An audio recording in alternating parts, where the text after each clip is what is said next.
Honestly, I don't think the statement of them coming back is a fair one. I think the guys that have played right now have made a massive statement with regards to the few opportunities that they've had.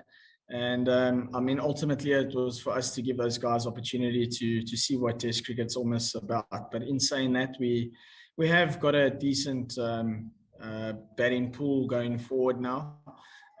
But yeah, I don't know. I can't speak of if those guys are going to be selected or not. Again, that's kind of out of my hands.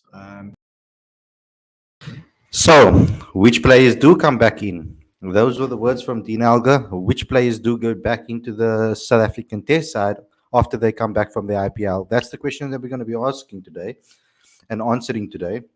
But I want you guys to also get involved in the live chat. I promised you guys last night, because I didn't read out a lot of questions and I didn't read out a lot of your guys' questions and answer them, that I will be doing more of a Q&A style today for you guys to ask me any question that you want. And let's get into it. I'm first obviously going to answer the main question on today's show, to say who I think should come back straight back in and who shouldn't, after a couple of days of thinking about it. After this was obviously released by Dean Elgar as well, gives us an insight into what he was thinking. So I think that would be a good topic to speak about today. But the main thing of today's show is for you guys to ask me questions. So get involved in the live chat. You can get involved with the super chat too, but I will be answering majority of the questions that we get into the live chat today.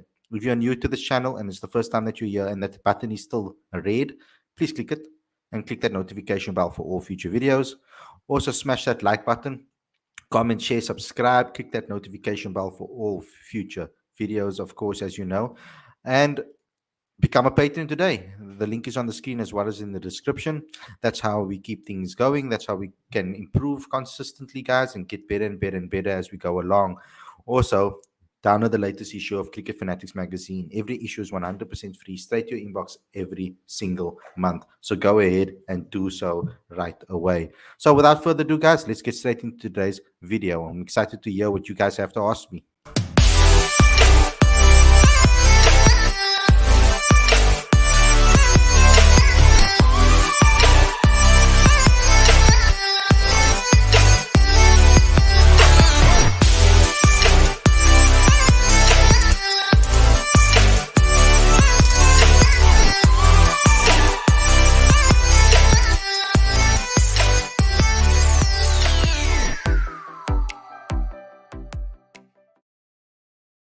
Good evening, everybody, and welcome to Cricket Fanatics Magazine. This is your daily show. I'm your host, Khalid Maiden.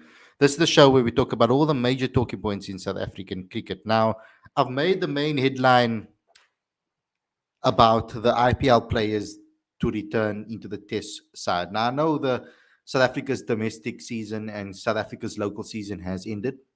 The next Test match we play will be in August against England. So it's a long way to go.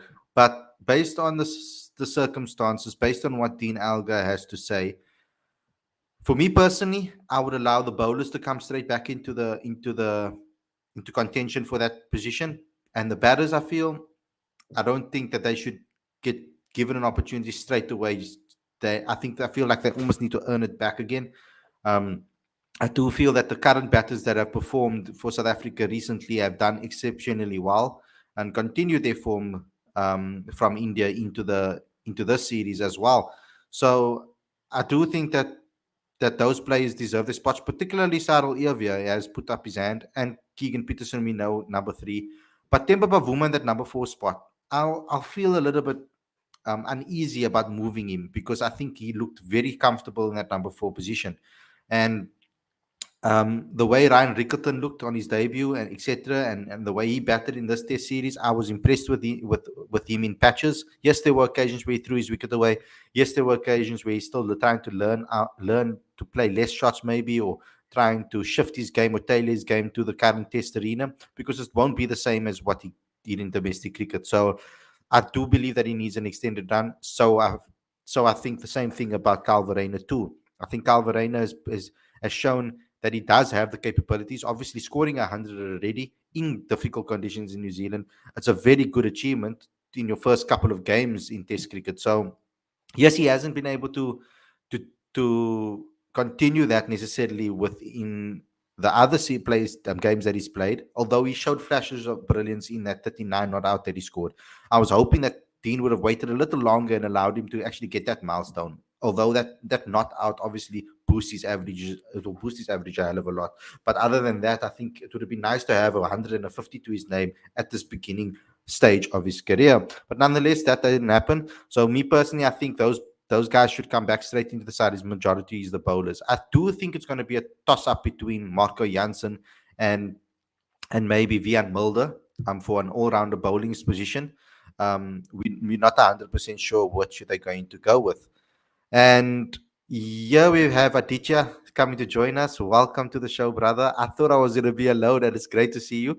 Look here, Aditya, let's answer the first question before we get into the live chat, because I did promise the guys that I will answer a lot of the questions in the live chat today on today's show. So I think majority of the show is going to be about us answering those questions and what they say. But from the South African players that have left to the IPL, and based on Dean Elgar's statement that he made in his press conference, which players do you feel should come straight back into the test lineup, and which ones do you feel need to actually earn their way back into the side?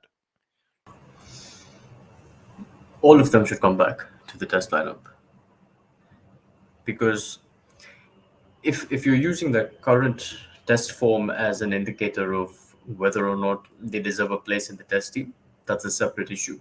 But if their test selection is based on the fact that they've chosen to go to the IPL, I think that's wrong. Because, I mean, if you're talking about technicalities, then, they've all got NOCs from Cricket South Africa. And we haven't seen what those documents contain, but I'm pretty sure that there's a clause there which states that they've been cleared to go to the IPL, and their participation in the IPL will not have any ramifications for selection in the national team. So if we're talking just purely from that basis, then I think all of them should slot straight back into the test team. Now, me personally, I feel I agree with you on the basis of the IPL factor, because it's been done, it's been approved, and it's not their fault that it's been approved and they've went. So I won't blame them for choosing the IPL. That won't be my reason. My reason will be more about the form, and like you mentioned. So, for example, Rassi and Aiden, for me personally, I don't think they should slot directly in. I think that there needs to be a discussion, and there needs to be some sort of decision that they make that's more about the future and thinking about that. Whereas I feel that the bowlers, they need, it's important for them to get a rhythm, and the rhythm is so important for a bowler to get that momentum going. So I think our bowlers can slot almost automatically in. I think the only toss-up would be between Marco Jansen and Vian Mulder, which one of the two will get that slot. And also Simon Armour, if they're going to play an all-rounder, or they're going to play Simon Armour, or they're going to play another seamer. So that's going to be another occasion, because I think that Andrich Nokia and Lungingidi look like they're going to be fighting for a spot if we do play two spinners. Because I don't think that South Africa will risk not playing an all-rounder if they're going to be dropping one of the seamers. So that's something that we could discuss. What's your thoughts on that from a form perspective?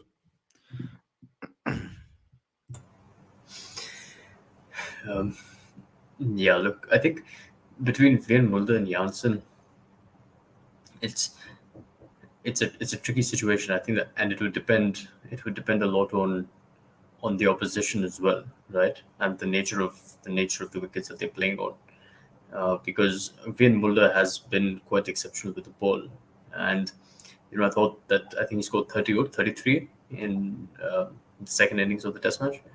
That is pretty solid. So I think he's making some strides with the bat, but obviously we need more runs from him. As for Jansen, look, I think it's important to give him some time. He's been fantastic, but I would select Jansen based on conditions. I don't think it's a straight swap. Okay, awesome. Yes, that's true. The conditions play a massive factor in whether you pick Vian or whether you pick Marco, and whether you pick another seamer or you pick a spinner, obviously. But specifically between Marco and Vian, you can tell, because Vian tends to be that guy that puts that ball on the spot, keeps you at bay. Completely different bowling, completely different conditions to someone like like Marco, who tries to like he's getting a lot of bounce, steep bounce as well. I'm hoping that he's going to get some movement into his game and swing. That's going to help him stacks. And I'm hoping that Dale Steyn, the influence of Dale Steyn at the franchise, is going to help him at the IPL. I hope that they are giving him some insight into how he can move the ball, etc. Because if he adds that to his game, if he adds swing to his game, I think he'll be a completely different bowler. He'll be so more lethal, I think, if he has that in his arsenal. I feel like the comparison is quite interesting there, because think about it. Dale Steyn and Morne Morkel were not similar bowlers. They had different strengths. Similarly, Vian and Marco Jansen have different strengths. Marco Jansen uses his height to his advantage, but in saying that, he also gives you a few more boundary balls, whereas Vian Mulder is able to hit that metronome sort of bowler. So. So I'm going to read out the comments now, guys. You guys can throw in your questions. You can also get involved in the super chat if you want to. So I'm going to start at the top. I'll get through it quite quickly so I can get to the latest ones. Bakani saying, Khalid, we can give excuses to Rassie, Markram, Jansen, and Gidi. Or we can excuse Rassie, Markram, Jansen, and Gidi because they are not proven performers in the IPL and they needed this season to secure their contract. Nokia also is coming from long-term injury. Playing in the IPL instead of Test is good for his fitness. That's acceptable. But KG should have played Test. If he opted out of the IPL, franchises would have still picked him since he's a proven performer. KG skipping the IPL wouldn't have affected his contract. I also don't know why Ngidi went to the IPL. He would have never gotten a chance to play. Delhi is preferring Indian pacers ahead of him. So, what are your thoughts on that, Aditya? Because I agree to an extent there. With regards to Ngidi, Ngidi hasn't necessarily been the same T20 bowler that we saw 4 years ago. He's selected and hasn't played a game yet.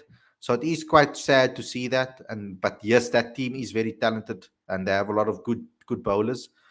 KG, I mean, KG went for big money, so I mean, it's a tricky one, that one. I think KG's one is a difficult one. I do see your point though, and I think I would have respected KG a hell of a lot if he made that decision. But ultimately, securing the bank is important. Also, how long is KG going to be playing for is another question. Because I hope he doesn't continuously decline because already his speed is tending to decrease already. I don't agree with the bit about KG at all, because first of all, he's gone for I think 18 million rand. That's one. That's what I'm saying. Okay, yeah, but the amount of even money. even putting that aside, KG is a proven performer. But with that amount of money, if he skipped the IPL, that would have irritated franchises even more, because then you have to look for another bowler with a similar skill set, and that really, it throws plans into a quagmire of sorts. It's almost impossible to actually replace KG in that way, like for like. Not last minute also, right? Yeah, it takes time to do these things. And a majority of the young Indian pacers have already been selected and already been picked by most of the franchises. So it makes it a lot difficult to replace someone with that caliber. So I do get it. And I don't feel any certain way about it. I do think though that the players that were off form that left, I feel that they need to come back and work their way back in because of the way the others have performed in their place. Bibik saying, as CSA is going through some tough financial issues, CSA should urge BCCI for IPL schedule because remember, for IPL, South African players might not choose moving to England or other country. Okay. Markram should return to the test team, says Aditya. Except Van der Dussen and Markram, all players deserve a chance. IPL is not a tournament for bowlers. I also believe a lot of injury in IPL and players might lose their career short. Yeah. Oh, they might. Yeah, and I get what you mean. Aditya, how much does an IPL ticket cost? It depends on the tier of ticket that that you purchase. I went a couple of weeks ago and I got one for about 700 rand. Wow, that's expensive. Yeah. I didn't expect that. Yeah. Was it 3,000? Yeah, 700 rand. So I think, what is that? Sorry, 700 rand, 700 to 5. Yeah, I think that's accurate. Yeah, wow, that's quite pricey.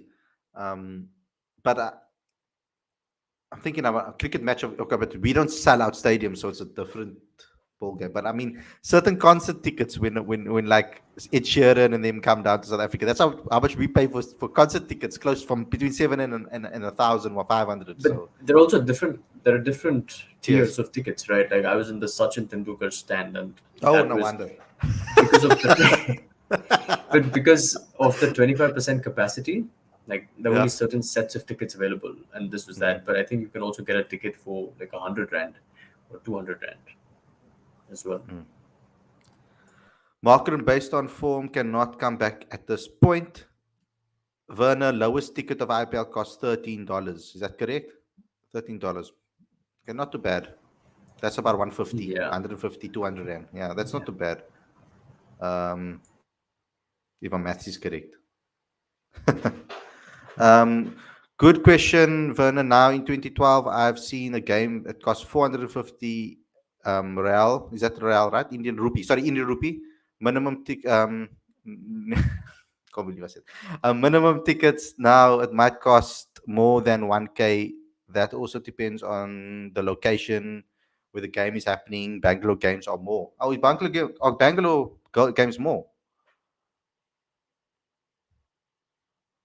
Look, I think what's happened, a couple of things are going on, right? So one is that when the tournament started, there's 25% capacity. Now, as COVID restrictions are being lifted, more tickets are being sold. Okay. So more tier, like, so there is more like tier pricing. Um, but yeah, I think there are four, like there's the Pune stadium and then three stadiums in Mumbai. So it's similar. The pricing range is similar. Awesome. It really hurts what Alga said, says Mask Boy. Mulder generates more swing than the rest of the bowlers. He does. But I think Dwan Olivier, I was impressed with the swinging that he was generating.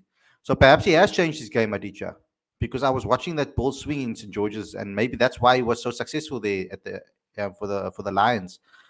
Khalid, I spoke to a permanent figure at the Paul Rocks today, and he said that the tier one contract at the franchise level is more than 1 million rand. So our contract players earn way more at CSA. Um, yeah, I've heard that there are a couple of top tier contracts that are 1 million rand. I've heard that, but it's a select few, I think, that get it, that have those contracts. And yeah, 1.1 to like Fido said in an article yesterday, that Werner pulled up, it's between 1.1 and 3 point odd million that the players earn for a national contract in South Africa. And they are in the top 2% of earners in South Africa. So that's a big thing. And our cricketers do get paid quite handsomely, actually, if you think about it. Not compared to the rest of the world, obviously, because of the strength of the rand, compared to other currencies around the world. But they get paid pretty decently. So yeah, so what you are saying is correct, Lorenzo. Munir saying Gidi is a below par white ball bowler, in my opinion. Great test bowler, though. What's your thoughts on that, Aditya? Because I honestly thought that with Ngidi added a lot of variations to his game, and bowls a lot more slower deliveries in the white ball arena. He's actually a completely different bowler. His approach is different in white ball cricket as it is in test cricket. But in test cricket, he's one of our best, actually, if not the best test bowler currently on form. I don't think he's a below par white ball bowler. He just needs to be given. Ngidi is the type of bowler who needs volume under his belt. The more he bowls, the better he gets, and he also needs to be used well. So I don't think he's a below par white bowler. MS Dhoni, for example. I thought he used Ngidi very well. For South Africa, Faf du Plessis used Ngidi very well. So I think it depends on how he's used and things like that. But yeah, I don't think he's below par as a white ball bowler. I agree with the statement, and Aditya is not going to agree with me. Since the IPL is a long tournament, South Africa's players should have played in the Test series after the IPL.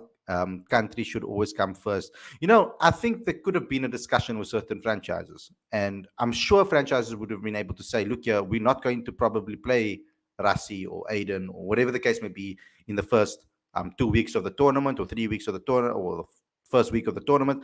Let them go and play Test cricket and come when they're ready." I think that agreement could have been could have happened, but you don't agree with that, of course. Um, No one's and that forgiving, mate. This is a business. It doesn't work like that. yeah, well, Australian players are allowed to do it, and England players are allowed to do it. No, So no, no, no, no. It's not the same. It's not the same.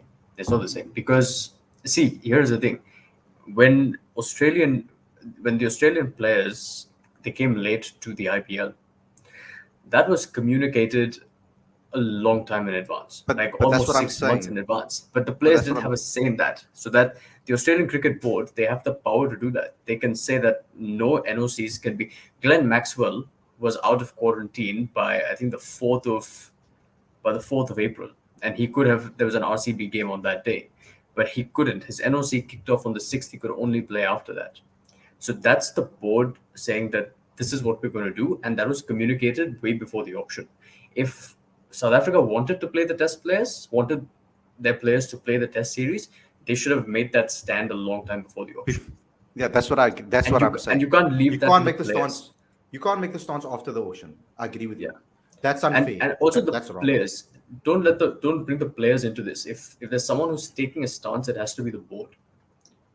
Yeah. It's as simple as that. It's uh, like Cricket Australia and England, they've done that in the past and they continue to do it. And there's no problem there. I think that communication between the BCCI, ECB, and Cricket Australia is crystal clear. So no one really objects to that.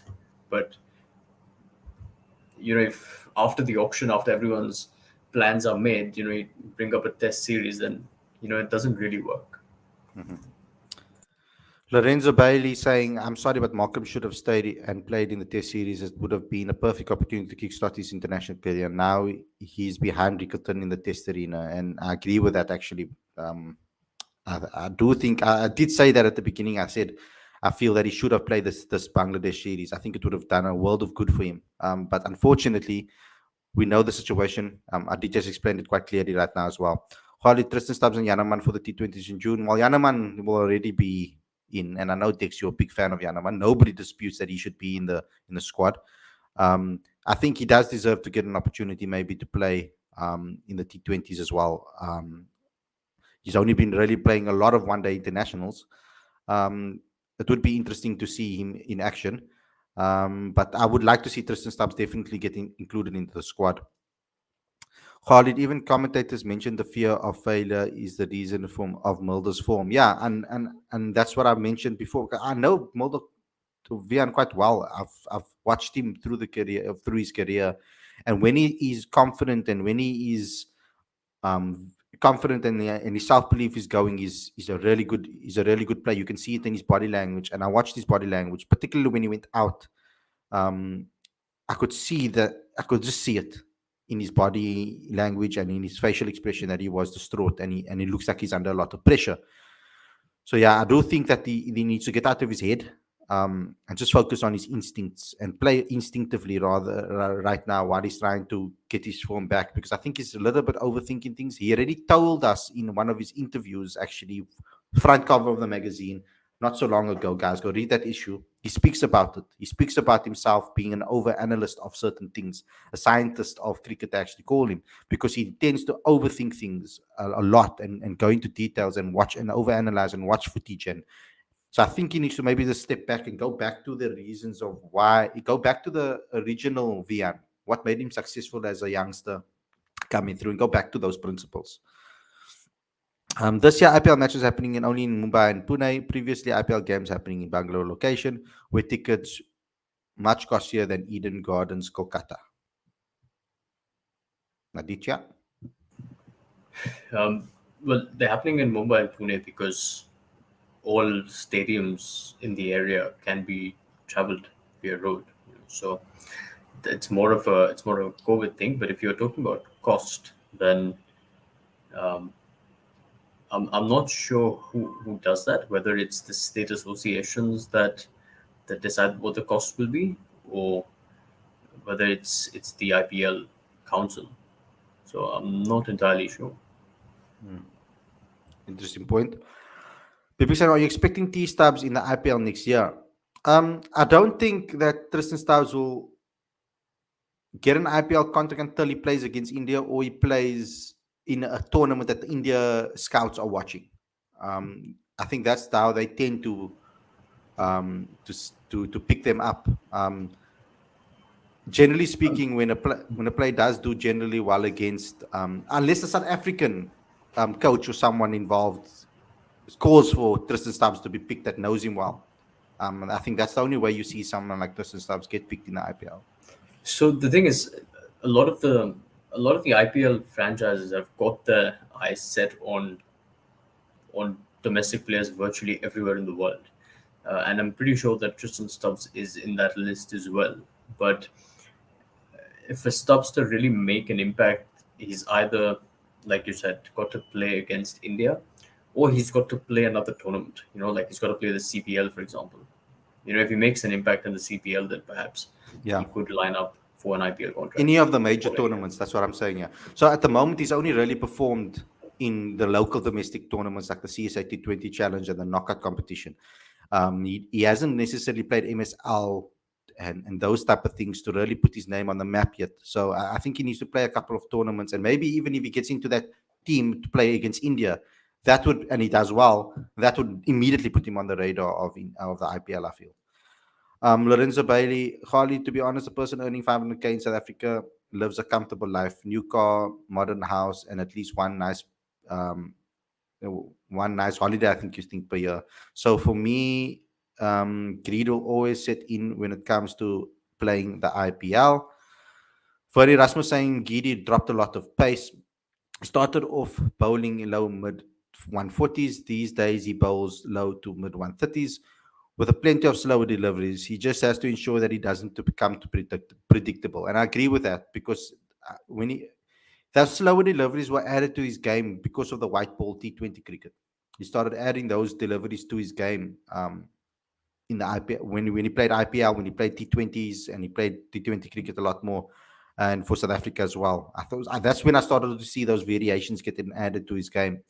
The injury, I don't know if the injuries in anything, if any of the injuries, etc., affect him at all, affected him with his pace, etc. Because I think it might have.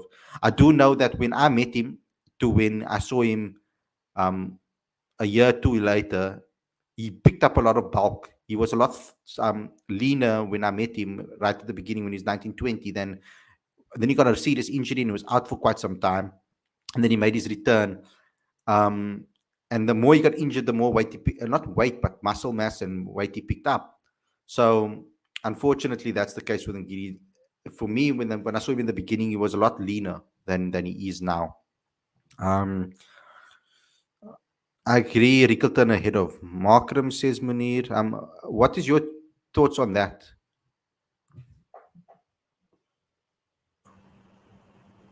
It's a question of why more than anything else.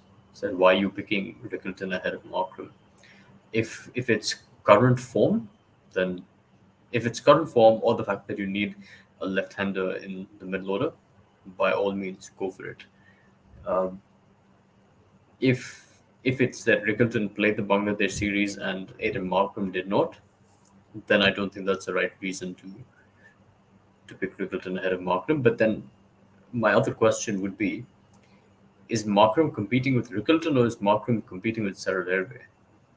I think he's competing with Sarah, because obviously Markram was the opener. Yeah, but I think it's because a lot of people were discussing that he might move down the order because of Sarel Eovir coming in and doing well. Even before Sarel was picked, there was conversations about him maybe moving down the order to number 4.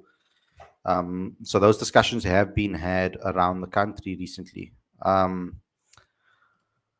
why not covering Boucher Saga in your show deeply? Do you feel you will get a threat, or you don't know what is going on?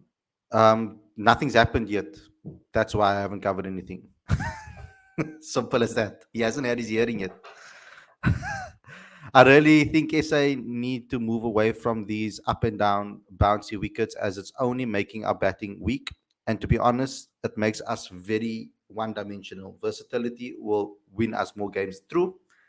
I would like us to speak a little bit more based on certain circumstances. That would make me happy, because I feel that now we have the luxury of being able to do that. We've got 5, 6 different types of bowlers that can offer different things according to the conditions. And so I think South Africa should take advantage of the squad as a whole. Playing a test championship, it's a long test championship. You play different players, you play different teams in different conditions. You can mix things up a little bit according to conditions. And we have a squad. If we can get a squad of 17, 18, 20 players that are happy and know that they're going to get opportunities to continuously play, we in for a good chance over here to really make it into a final. Tristan Stubbs might not have a chance. This is another one. So if I just answer a little bit of Lorenzo's question there. I think one of the most the previous question. Sorry. I think one of the priorities for international cricket really needs to be the preparation of wickets and balanced wickets, because when you prepare a wicket for a particular result, then cricket suffers, and that's never ideal, because obviously teams play away from home as well, and you're never going to have that same advantage. The only way that you can travel well is if your batters are confident, if your bowlers are confident, and as a result, if you're winning.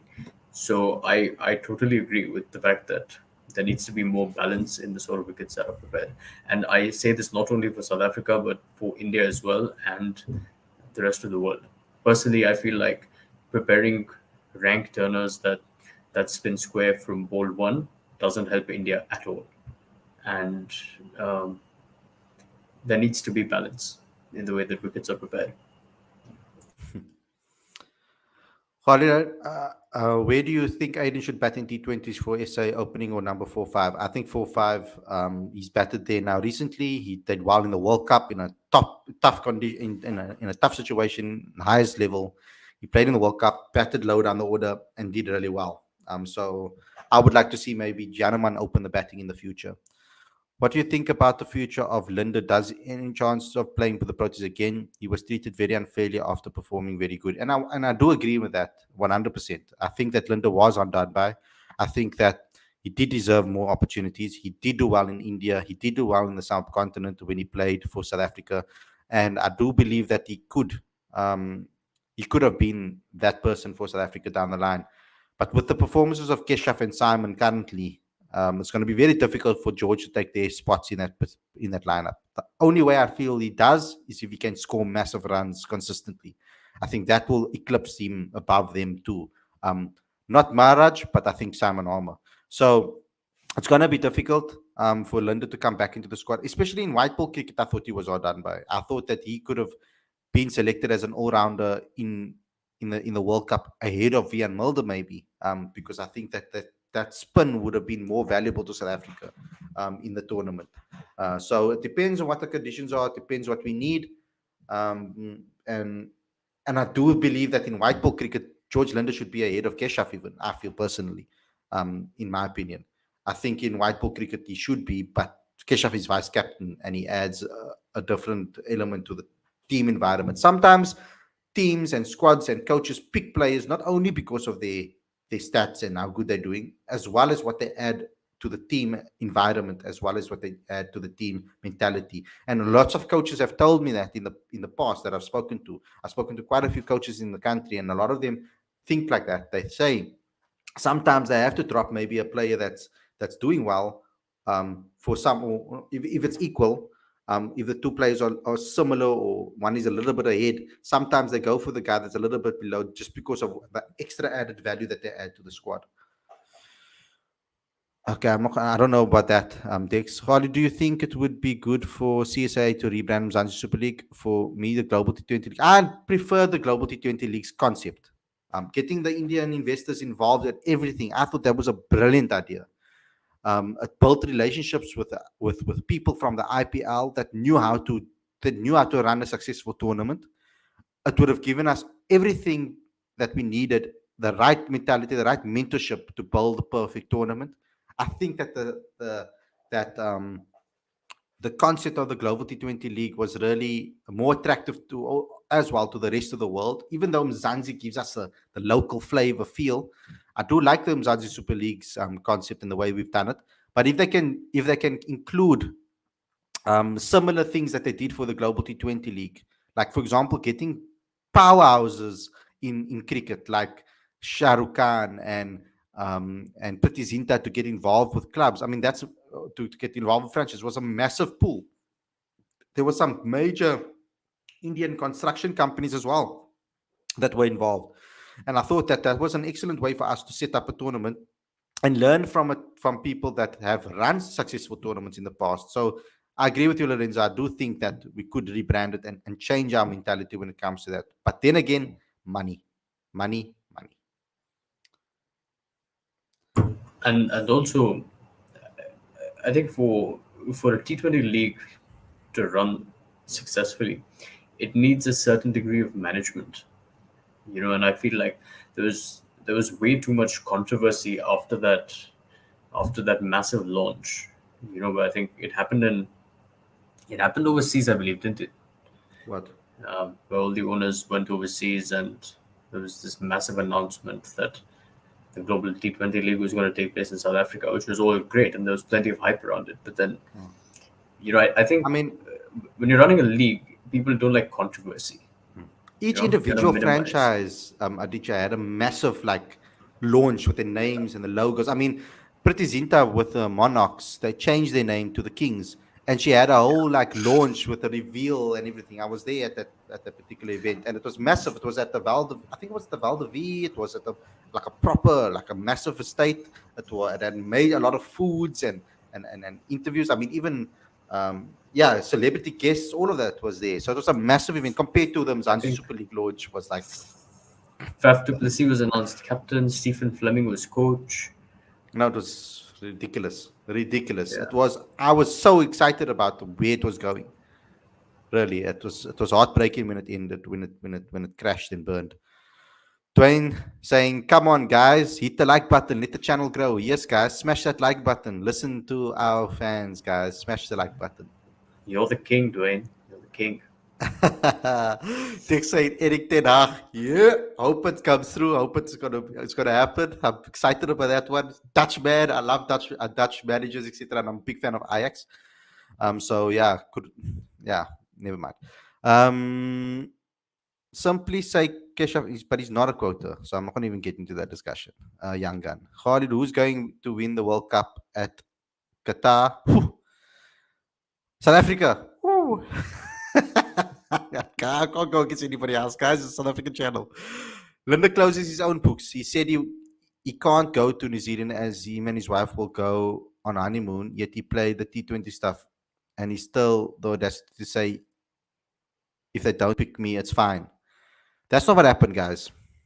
What I think happened is that George asked whether he will be playing in New Zealand if they select him in the squad. And I think the communication was that he won't be playing. And therefore he chose to play domestic cricket instead because he wanted to play. And I think that's what happened. I don't think that I think the wedding thing and that whole vibe, I think that was just a front or an excuse from CSA to give a reason for why he's not playing. I don't, because the wedding was clearly not the reason, because I saw him play a couple of days later. I was there when he watched him play. So it wouldn't have been that. I do think that maybe he asked, because I know George is the type of player that wants to play cricket. He wants to play as much as possible. So he felt that it would be better for his career to actually play if they weren't going to select him in the team, in the starting 11. Because what's the point of being in all those bubbles if he has opportunities where he can actually put runs on the board and stake a claim to actually get a starting position, all of those things. Let's move on. You have got it wrong. You asked whether you could rather stay behind and and participate in apologies. Explain this now. Sorry, oops. Yeah, that's what happened. Yeah, so where does the wedding stuff come in exactly? That was the wedding thing came from the fact that, yeah, that came from CSA. They use that as a reason. um I don't think the that yeah, anyway, that was in the press release. I don't know why they put it in the press release, but that was in the press release. Cricket sponsorship will be back when Proteas start doing well again. Yes, but we're trying to get sponsorship now already. So, guys, if you know any sponsors, get them involved with Cricket Fanatics Magazine. I honestly strongly believe that we are the number one digital publication in South Africa when it comes to cricket. And I do believe that we've put in the effort to, and we deserve a sponsor to get on board and help us out of here to grow. So yeah, get those sponsorships in, guys. If you know anybody, know any companies, get them involved. Teacher, you want to say something? Yeah. So today I was on my way back from Goa, and on the plane I was chatting with a gentleman who is a huge cricket fan, and I was telling him about Cricket Fanatics magazine, and he was hugely impressed by everything that I said to him. And he basically, on all his, and he used to play domestic cricket for Madhya Pradesh in India back in the day. So he's so passionate about cricket that he's virtually told everyone on all his WhatsApp groups to follow us on our various platforms. Oh wow! And when I was telling him about all the stuff that we do, he was very impressed, and he started scrolling through various issues of the magazine, right there in the plane. That's incredible. That's incredible. Wow, thanks, Aditya. That helps a lot. Okay, so Dexter and Harley changed the name from Cricket Fanatics to Proteas Fanatics. It sounds cool. Look here, I went through a lot of names before I landed on Cricket Fanatics. There is a reason why we landed on Cricket Fanatics, and you guys will know very soon. But you first need to make this. You first need to help me make this channel successful, and then you guys will see why it's called Cricket Fanatics. Okay. Do you guys think SA must rather put their eggs in one basket for the 2027 World Cup in SA rather than 2023? The 2027 World Cup for me will be non-negotiable for us at home. I do believe that they should think like that. They should start planning now and future. I don't think they should. I don't think they should. They should stop having this immediate plans of 2 years, 1 year, 2 years. I think they should plan a lot longer. Think about tournament to tournament. I think that's how they should think. With the tournaments, it makes it a lot easier because it's this amount of time. This is the year. When the players are going to reach a certain age, which domestic competitions are between, how many opportunities will they have to play and to perform, all of those things. Quick announcement as we end off over here, guys. Tomorrow, important episode. I'll be interviewing Bjorn Vertain and Risa Hendricks. They will both be coming on my show tomorrow evening. We will be chatting to them and having a conversation, a little preview, a review of the season so far. Chat to them about what they thought about the competitions and the different competitions, and get some insight into them. Obviously, winning the One Day Cup. So that's going to be happening. Then we will also be chatting to Malibonga Maketa very soon. Yes, Lorenzo, that will be live. I convinced him. But Malibonga Maketa might not be live because of the time. The 8 o'clock show might not suit him. Well, also, he might have to pre-record that one. So we're still waiting on Malibonga to get back to me to let me know if it's confirmed or not. So what is your idea of that deal studio for Cricket Fanatics, Khalid? That deal studio would be overlooking Newlands in one of those offices that they recently built there. That would be one option. Then I want one in India, and I want one in England, and I want one in Australia. I want one all over the world. I want one studio hub in the main city. That's what I would love. That's my dream, is to have a studio in almost every single major cricketing country, so that when we have available, people can go in there and shoot content for Cricket Fanatics Magazine down the line. But we will reveal everything as long as we grow. You guys will hear more and more about it. We can, if all of us club in 200K, we can make it happen. Not even. Not even. I mean, for me, but if everybody on this channel contributes, let's say everybody that subscribed, if everybody that was subscribed to our channel had to contribute 100 rand, we'd be sitting quite cool, comfortably with certain equipment, etc. It will help us out a hell of a lot, you know. Or so yeah, let's think about it, guys. But we're gonna get sponsors. We believe that we will. We have to believe it. If we don't believe it, it's not going to come into fruition. So I do believe that we will. I think we have a great product going here, guys, and it's because of you guys that have supported us so long. So thanks a lot for all of that. Aditya, let's get your final words. Well, now that the cricket season is over, I suppose it's interesting to start chatting about what players should be targeted, for the bench for all the three different formats, so that as we can start planning about what the ideal Proteas 11 would look like. Given the number of ICC tournaments coming up, we've got big series against England, and just the fact that there needs to be like a backup plan always.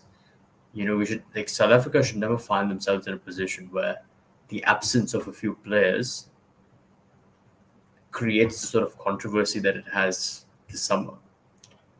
If KG Rabada is not playing, we should be like, it's all right, no worries. We've got enough depth in our bowling to manage it. We don't need to hear another press conference from Dean Elgar saying that they've tried to convince them to play, and I've had one-on-one discussions with them. No, why? So I think that's what I would like to see the Proteas be.